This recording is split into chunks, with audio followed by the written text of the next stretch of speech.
স্রোতকে বিয়ের সিদ্ধান্ত থেকে পিছিয়ে যাওয়ার অনুরোধ করল সার্থক। হ্যাঁ বন্ধুরা, ভিডিওতে লাইক দিয়ে দেখতে থাকুন।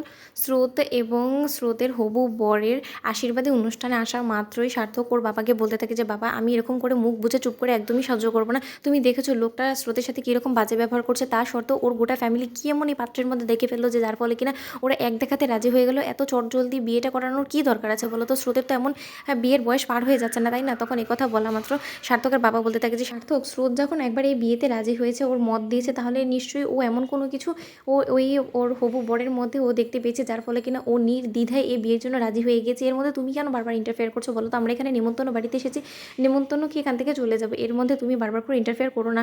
তখন যদি কারো নজরে এই জিনিসটা পড়ে যায় তাহলে কিন্তু সেই জিনিসটা শুনতে মোটেও ভালো বোঝা যাবে না, কারণ তুমি ওর প্রফেসর আর যাই হোক না কেন। তখন সার্থক বলতে থাকে যে আমি প্রফেসর বলে কি আমি মুখ বুঝে অন্ধের মতন সব কিছু দেখবো নাকি বলো তো?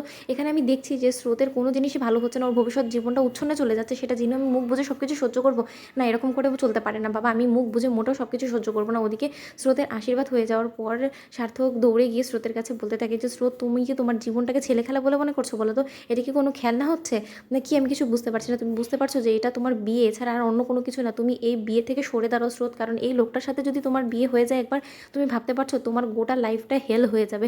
কারণ যে লোক কিনা একজন মেয়ের ক্যারিয়ার থেকে শুরু করে একজন মেয়েকে ওর যথাযথ সম্মান দিতে পারে না, সেই মানুষটার সাথে এরকম বাজে নোংরা ব্যবহার করে, তাও আবার নিজের আশীর্বাদের দিন, তাহলে তুমি ভাবতে পারছো যে ও তোমাকে গোটা জীবন কতটা অত্যাচার করবে, কতটা নির্যাতন করবে? তুমি সেটা ভেবেও তুমি হ্যাঁ বলবে বিয়ের জন্য? তখন কথা বলা মাত্র সার্থক বলতে থাকে যে স্রোত, এখন শুধুমাত্র আশীর্বাদ হয়েছে, তুমি এই মুহূর্তে যদি আমাকে না বলো, আমি তোমার হয়ে তোমার গোটা পরিবারের সাথে কথা বলবো। তখন এই কথা বলা মাত্র স্রোত বলতে থাকে স্যার, আমি আপনার কাছে হাত জোড় করে অনুরোধ করছি, আপনি প্লিজ আমার হয়ে এতটা আমার জন্য ভালো করতে যাবেন না প্লিজ। আপনার যা করার আপনি নিজের জন্য করুন, আপনি প্লিজ আমার জন্য এতটা দয়া দেখাতে যাবেন না। তখন সার্থক বলতে থাকে যে আমার আমার করাটা তোমার কাছে দয়া বলে মনে হলো? আমি একটা জিনিস বুঝতে পারছি না, আমি যদি তোমার পরিবারকে একটু বুঝিয়ে বলি তাহলে কি তোমার পরিবার বুঝবে না? তখন স্রোত বলতে থাকে যে আমার পরিবার কোনোদিন আমার জন্য খারাপ ডিসিশন নেবে না স্যার।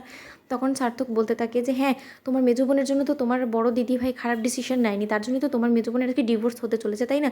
আজকে তোমার মেজো বোনের জীবনের জন্য দায়ী কে? তোমার রায় দিদি ভাই তো। তা সত্ত্বেও তুমি ওই মানুষটার কথা শুনে এক কথায় তুমি রাজি হয়ে গেলে, তাও আবার এরকম নিকৃষ্ট লোকের সাথে নিজের জীবনটা কাটানোর জন্য। আমি কিছুই বুঝতে পারছি না স্রোত, তুমি কি ভুলে গিয়েছো যে তুমি একটা এডুকেটেড মেয়ে হয়ে তুমি যে জীবনের দিকে পা বাড়াচ্ছ সেই জীবনটা তোমাকে কোনো মতেই আনন্দে সুখ দিবে না।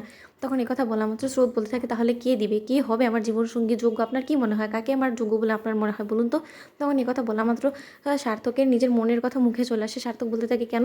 তুমি কি তোমার আশপাশে সামনে থাকা কোনো লোকজনকে দেখো না যারা কিনা তোমাকে সবথেকে বেশি ভালো বুঝে, তোমার খারাপ ভালো সব কিছু একসেপ্ট করে, তোমাকে তোমার মতো করে একসেপ্ট করে তোমার সাথে গোটা জীবনটা কাটাতে চাই? এরকম অনেক মানুষই তো আছে, তুমি শুধু চোখটা খুলে একবার তাকাও।